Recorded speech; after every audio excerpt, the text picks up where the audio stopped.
जहां तरैया में सिरफिरे शख्स ने कोहराम मचाया है। रास्ते में चलते 10 लोगों को चाकू मारा। सभी घायलों का अलग अलग अस्पताल में इलाज जारी है। लोगों की पिटाई से आरोपी की भी मौत हुई है। तो आपको बता दें कि एसएसपी ने घटनास्थल का जायजा लिया है। बड़ी खबर आपको इस वक्त छपरा से बता रहे हैं, जहां तरैया में सिरफिरे शख्स ने कोहराम मचाया। रास्ते में चलते 10 लोगों को चाकू मारा। हालांकि सभी घायलों का फिलहाल इलाज जारी है और बताया यह भी जा रहा है कि लोगों की पिटाई की वजह से आरोपी की भी मौत हो गई है। पूरी घटना की जानकारी एसएसपी ले रहे हैं।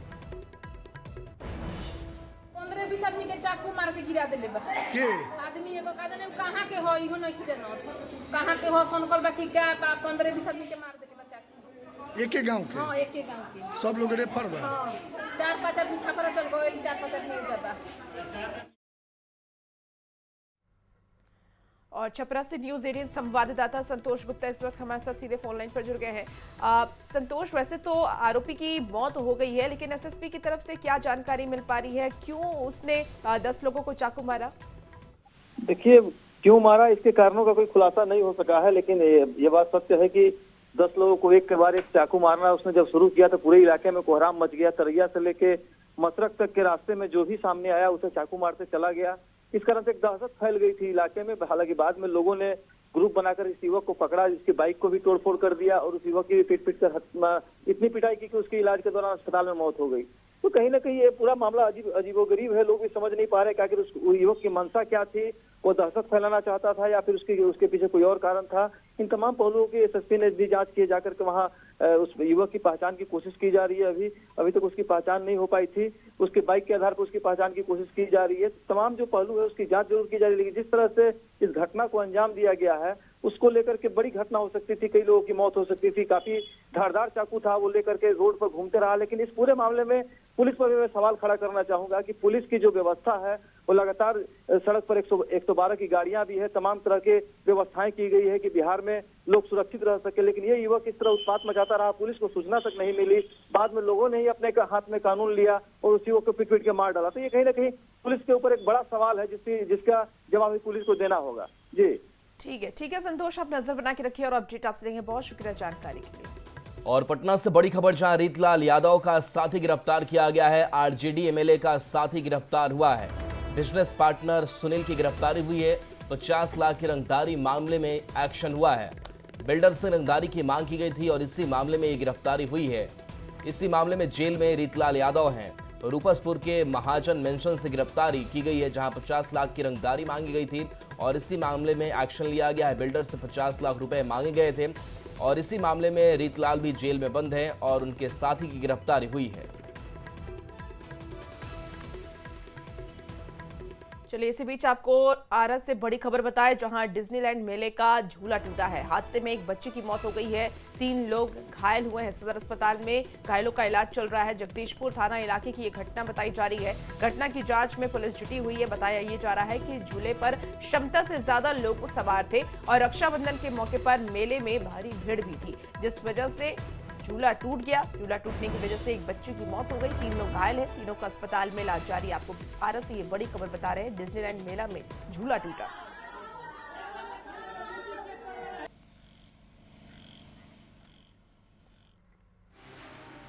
झारखंड विधानसभा में नेता प्रतिपक्ष और झारखंड बीजेपी अध्यक्ष बाबूलाल मरांडी ने बड़ा खुलासा किया है। मरांडी ने दावा किया है कि विधानसभा चुनाव के दौरान असम के मुख्यमंत्री हेमंत बिस्वा शर्मा को हनी ट्रैप में फंसाने की साजिश रची गई थी। इसमें झारखंड के सीनियर पुलिस अधिकारी भी शामिल थे। मरांडी ने सोशल मीडिया पर पोस्ट कर आरोप लगाया कि उस अधिकारी ने किसी को 2 बार पैसे देकर दिल्ली और गुवाहाटी भेजा ताकि शर्मा को झूठे मामलों में फंसाया जा सके। उन्होंने पोस्ट में लिखा कि इस साजिश का सबूतों के साथ बहुत जल्द खुलासा किया जाएगा। तो ये पोस्ट आपको दिखा रहे हैं, जहां पर झारखंड में विधानसभा चुनाव के वक्त हेमंता बिस्वा शर्मा के साथ क्या क्या हुआ, ये पूरी जानकारी पोस्ट के जरिए बाबूलाल मरांडी ने दी है और कहा है कि सबूतों के साथ हम आएंगे और इस पूरे मामले का खुलासा करेंगे। जहां हनी ट्रैप की कोशिश की गई, षड्यंत्र कर फंसाने का प्रयास किया गया। ইলেকশন হৈ আছিলে, তেতিয়া দুগৰাকী মহিলাক মোৰ অফিচলৈকে পঠিওৱা হৈছিলে আৰু মোৰ লগত তেওঁলোকে অলপ বেলেগ ধৰণে কথা পতাৰ চেষ্টা কৰিছিলে।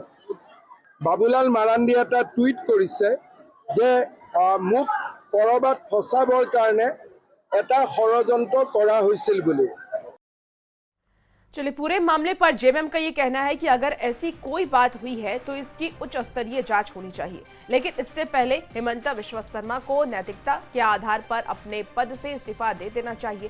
कांग्रेस ने भी चुनाव से 6 महीने गुजर जाने के बाद उठाए जा रहे इस सवाल पर पलटवार किया।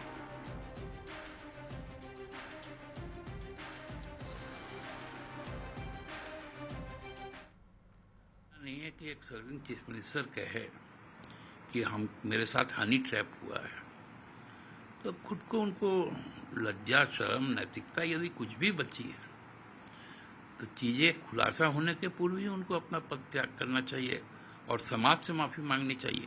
6 महीने बीत गए तो क्या ताली बजा रहे थे कि छाती पीट रहे थे, क्या कर रहे थे?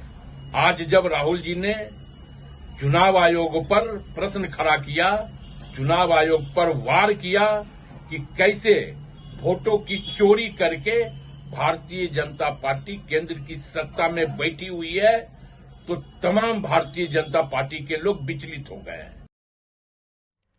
पिता शिबू सोरेन के श्राद्ध कर्म को लेकर झारखंड के मुख्यमंत्री हेमंत सोरेन अपने पैतृक गांव रामगढ़ के नेमरा में प्रवास कर रहे हैं।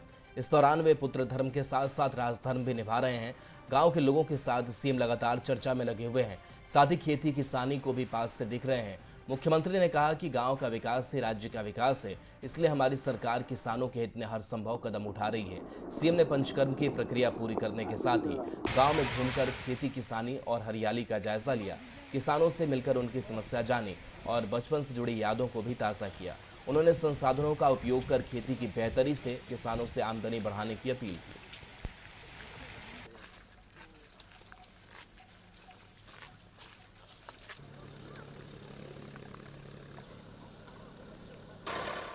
और रिम्स की व्यवस्था को लेकर के झारखंड हाई कोर्ट में लगातार सुनवाई चल रही है। ऐसे में उम्मीद ये जगी है कि रिम्स की तकदीर अब बदल सकती है। कोर्ट में पहुंचे रिम्स निरीक्षक ने तकनीकी वजहों से टेंडर प्रक्रिया पूरी नहीं हो पाने की बात कही, जिसकी वजह से राशि मिलने के बावजूद रिम्स की सुविधाओं में इजाफा नहीं हो पा रहा है। आपको बता दें कि हाई कोर्ट के मौखिक आदेश के बाद वकीलों की एक टीम ने रिम्स का निरीक्षण किया था, जिसमें कई विभागों में अनियमितता, उपकरण, डॉक्टर्स और स्टाफ की कमी पाई गई थी, जिसके बाद कोर्ट ने भवन निर्माण विभाग और रिम्स निदेशक को शपथ पत्र दाखिल करने का निर्देश दिया। लोगों ने रिम्स में जाके इंस्पेक्शन किया डिफरेंट डिपार्टमेंट को। डिफरेंट डिपार्टमेंट में हम लोग सबसे पहले ट्रॉमा सेंटर में गए, जो इमरजेंसी वार्ड होता है वहाँ का, जहाँ पर सबसे पहले मरीज आते हैं। वहाँ पे हम लोगों ने वहाँ के जब जा रहा था उस ट्रॉमा सेंटर की तरफ, तो देखा कि दोनों तरफ से काफ़ी इंक्रोचमेंट है। ट्रॉमा सेंटर पहुँचने में बहुत सारी दिक्कतें आती हैं। झारखंड हाईकोर्ट ने जब रांची सदर अस्पताल को लेकर गंभीरता दिखाई तो रांची सदर अस्पताल देश में सर्वश्रेष्ठ बनकर उभरा। अब बारी रिम्स की है। झारखंड हाईकोर्ट में रिम्स को लेकर लगातार सवाल पूछे जा रहे हैं, लेकिन रिम्स प्रबंधन उन सवालों का समुचित जवाब नहीं दे पा रहा। कुल मिलाकर अब लोग उम्मीद कर रहे हैं कि अब सर्वश्रेष्ठ बनने की बारी शायद रिम्स की है। कैमरामैन संत के साथ संजय कुमार सिन्हा, न्यूज़ 18 रांची। बिहार में भारी बारिश के बाद बाढ़ से हालात भयावह बन चुके हैं। नदियां उफान पर हैं और लोगों की जिंदगी खतरे में। किसानों की मेहनत और आशियाना सब कुछ पानी में डूब चुका है। ये रिपोर्ट दिखाते हैं।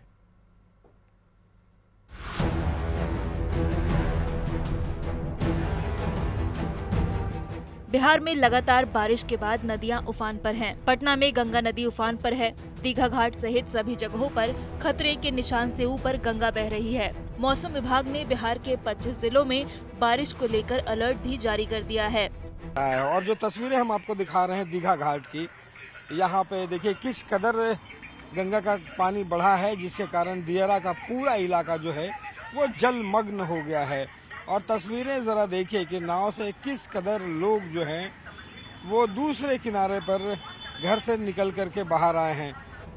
बक्सर में गंगा और कर्मनाशा नदी उफान पर है। नदियों के उफान से बक्सर मोहनिया स्टेट हाईवे जलमग्न हो गया है। प्रशासन ने नावों का परिचालन शुरू कर दिया है। गंगा ने जिले के 5 प्रखंडों के 3 दर्जन से अधिक गाँव को अपनी चपेट में ले लिया है। किसानों की मेहनत और मवेशी का चारा सब कुछ पानी में डूब गया है। निकल है पैसे खाते नहीं था हटोले बन जा खान के अफसर आमी से तो अब के आवे जाए खातिर अपना के सीढ़ी ला के कैसे पानी पात ले आवे खातिर नीचे में का स्थिति बा डूब गइल बा नीचे तो यही तरह दिक्कत बा। यही तरह निकलत बैठत बानी जा अब चाहे कैसे रही जाए अब का करे के बा। हमने के कुछ साधन नहीं मिलता यही में मर जाए चाहे जी जाए चाहे मर जाए चाहे जी जाए यही में है डूबले बा सीढ़ी में उतरता जाता पवार की जाए चाहे डूब जाए चाहे मर जाए। भागलपुर में लगातार बारिश के बाद गंगा का जल स्तर बढ़ता जा रहा है। सुल्तानगंज में गंगा खतरे के निशान से तकरीबन 80 सेंटीमीटर ऊपर बह रही है। गंगा का पानी निचले इलाकों में तेजी से फैलने लगा है। गोपालपुर प्रखंड का तिनटंगा पूरी तरह कटाव की चपेट में आ चुका है। हालात पूरी तरह भयावह हो चुके हैं। वहीं तिलका मांझी भागलपुर विश्वविद्यालय इंजीनियरिंग कॉलेज सहित शहर के कई इलाकों में बाढ़ का पानी घुस गया है। विश्वविद्यालय कैंपस में नाव चलने लगी है। भागलपुर में जिला प्रशासन की ओर से पूरे जिले में बाढ़ पीड़ितों के लिए 20 राहत कैंप बनाए गए हैं, जहां रहने की व्यवस्था के साथ साथ कम्युनिटी किचन, मेडिकल की सुविधा के साथ पशुओं के लिए चारा सहित अन्य सुविधाएं उपलब्ध कराई गई हैं। भागलपुर में बाढ़ से स्थिति अब बिगड़ती जा रही है। खासकर निचला इलाका पूरी तरह से जलमग्न हो गया है। तस्वीरों में साफ तौर पर देख सकते हैं कि किस तरह से चारों तरफ सिर्फ पानी ही पानी नजर आ रही है। गंगा के बढ़ते जलस्तर के बाद कई इलाकों में बाढ़ का पानी प्रवेश कर गया है, जिसके बाद बाढ़ पीड़ित जो है आप देख सकते हैं कि अभी टीएनवी कॉलेजिएट स्कूल में हम हैं। यहाँ बाढ़ राहत कैंप लगाया गया है। खुद जिलाधिकारी जो है अधिकारियों के साथ जो है लगातार बाढ़ को लेकर मॉनिटरिंग कर रहे हैं। सुपौल में किशनपुर प्रखंड में कोसी नदी का कटाव तेज हो गया है। पिछले 15 दिन से जारी इस कटाव में अब तक करीब 20 से 25 घर नदी में विलीन हो चुके हैं। लोग अपने सामान के साथ सुरक्षित जगहों पर पलायन कर रहे हैं। प्रशासन की तरफ से राहत और बचाव के लिए ठोस इंतजाम नहीं किए गए हैं।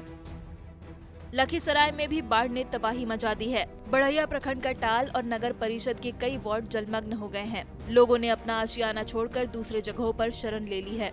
नगर परिषद के खुशहाल टोला, बीएनएम और कॉलेज गंगा घाट वाली सड़क पर बाढ़ का पानी आ चुका है। बिहार में बाढ़ से हालात भयावह बन चुके हैं। नदियों में उफान के बाद लोगों की जान आफत में है। निचले इलाकों में तबाही और बर्बादी से लोग सहमे हुए हैं। Bureau report, news 18।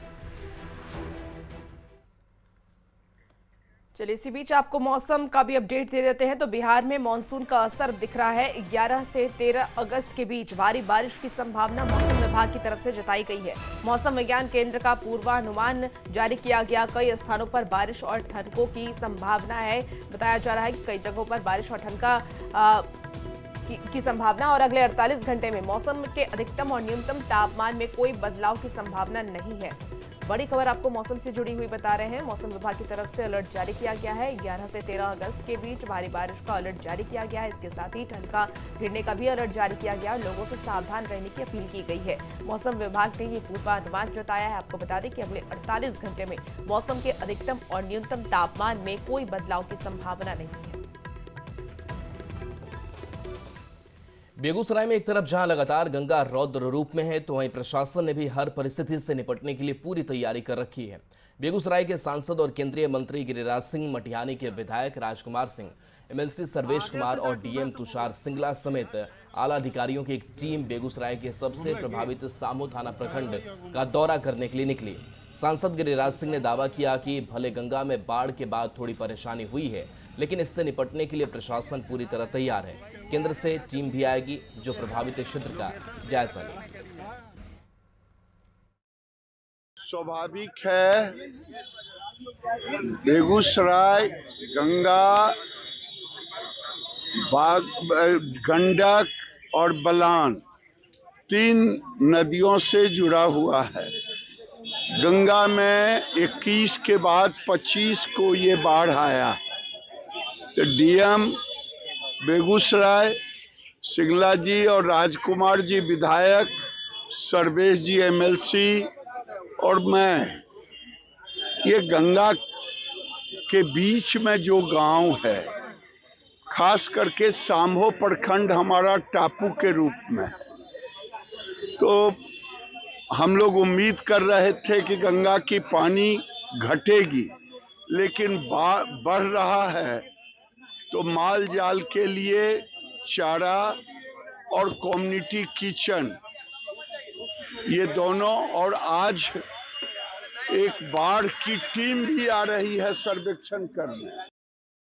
देखिए, बिहार बाढ़ से त्रस्त है और ऐसे में विकासशील इंसान पार्टी यानी कि वीआईपी के संस्थापक और बिहार के पूर्व मंत्री मुकेश सहनी आरके जवनिया गांव पहुंच करके बाढ़ पीड़ितों से मुलाकात उन्होंने की और इस दौरान उन्होंने बाढ़ पीड़ितों की समस्याएं भी सुनी। उन्होंने इस दौरान व्यक्तिगत स्तर पर बाढ़ पीड़ितों की हर संभव मदद की है और उसकी तस्वीर भी इस वक्त आपको टीवी स्क्रीन पर दिखा रहे हैं। किस तरीके से देखिए बाढ़ पीड़ितों की मदद करते हुए मुकेश सहनी नजर आ रहे हैं।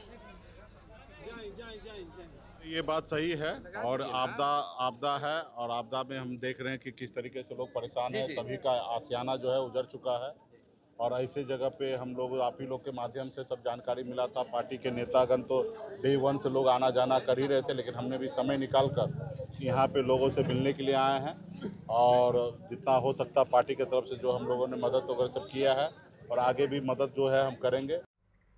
मुंगेर के जमालपुर प्रखंड में डकरा सतखजूरिया के पास बाढ़ की वजह से डकरा नाला पंप नहर के लिए खोदे गए गड्ढे में पानी घुस गया है। पानी के दबाव से अस्थायी बांध टूट गया, जिससे वहां कटाव होना शुरू हो गया है। अब इस कटाव से कई घरों को गंगा में विलीन होने का खतरा बन गया है। ग्रामीणों ने जल संसाधन विभाग के इंजीनियर पर लापरवाही का आरोप लगाया है। हालांकि प्रशासन ने तुरंत चारों ओर बांस बल्ला लगाकर बैरिकेडिंग करवाई है। बहुत गंभीर है सर, इस स्थिति में बहुत गंभीर है। बाल बच्चा के गिरने का बहुत डर है सर।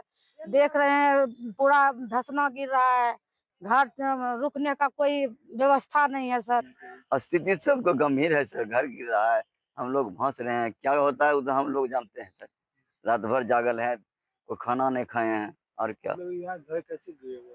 घर मट्टी काटने से हो गया। देखिए, खगड़िया में गंगा नदी के साथ साथ बूढ़ी गंडक नदी भी खतरे के निशान से ऊपर बह रही है, जिसके कारण बाढ़ की स्थिति उत्पन्न हो गई है और हालात धीरे धीरे बिगड़ते जा रहे हैं। खगड़िया का सदर प्रखंड हो या फिर परबत्ता प्रखंड, सभी जगहों पर धीरे धीरे नए इलाके में पानी घुसता जा रहा है और ऐसी स्थिति में लोग घर छोड़कर पलायन करने को मजबूर हो गए हैं।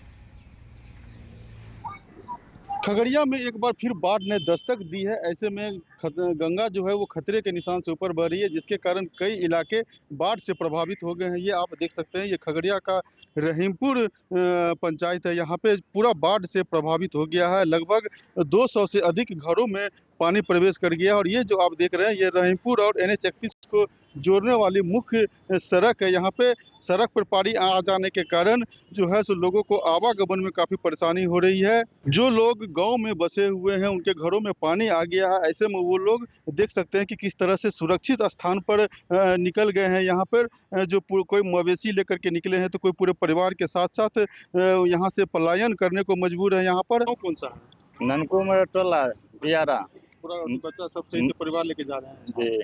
कहाँ जा रहे हैं? जा रहे हैं सौरी। कोई वहाँ पर कोई राहत कुछ नहीं, कुछ व्यवस्था नहीं है। पानी घर में है, खाने की व्यवस्था नहीं है तो क्या करें? बच्चा डूब जाता तब क्या करते? इसीलिए अपना सुरक्षित जगह पे। हाँ तब नाव कुछ नहीं दिया है? कुछ नहीं, कल परसों से मांग रहे घर में पानी है, नाव दीजिए, बच्चा पानी में जा रहा है, लेकिन तब पर भी नहीं कोई सुना है। क्या कैसे रह रहे हैं? किसी तरह रह रहा है, गांव छोड़ के भाग रहा है लोग। बहुत लोग जिसको बहुत ज्यादा दिक्कत है गांव छोड़ के भाग रहा है। देखिए लुंगी बदलेगा तब जाएगा घर। कुछ नहीं, अभी कहीं कुछ नहीं है, नाव तो कहीं कुछ नहीं है। घर जा रहे हैं सर, क्या करेंगे? यहाँ एक भी लॉ नहीं है, कुछ कोई व्यवस्था नहीं है। बाल बच्चा है, सबको देखना पड़ता है। पानी में इतना पानी में घुस के जाना पड़ता है, सारा कपड़ा भीग जाता है। कहीं कोई देखने के लिए अभी तक नहीं पहुँचे। प्रशासन अभी तक तो कोई कुछ नहीं किए हैं। अभी तक तो हम लोग को कहीं कुछ नहीं सुविधा मिला है। तो खगड़िया में सिर्फ सदर प्रखंड ही नहीं बल्कि गोगरी प्रखंड और परबत्ता प्रखंड के कई गांव बाढ़ से प्रभावित हो गई है। ऐसे में जिला प्रशासन ने दावा किया है कि 50 से अधिक नाव जो है सो बाढ़ पीड़ितों के बीच दिया गया है और साथ ही साथ जहां भी जरूरत पड़ रही है वहां पर कम्युनिटी किचन की शुरुआत की जा रही है। दिग्विजय कुमार, न्यूज़ 18 खगड़िया। और फिलहाल इस बुलेटिन में इतना ही। बन रही न्यूज़ 18 बिहार झारखंड के साथ।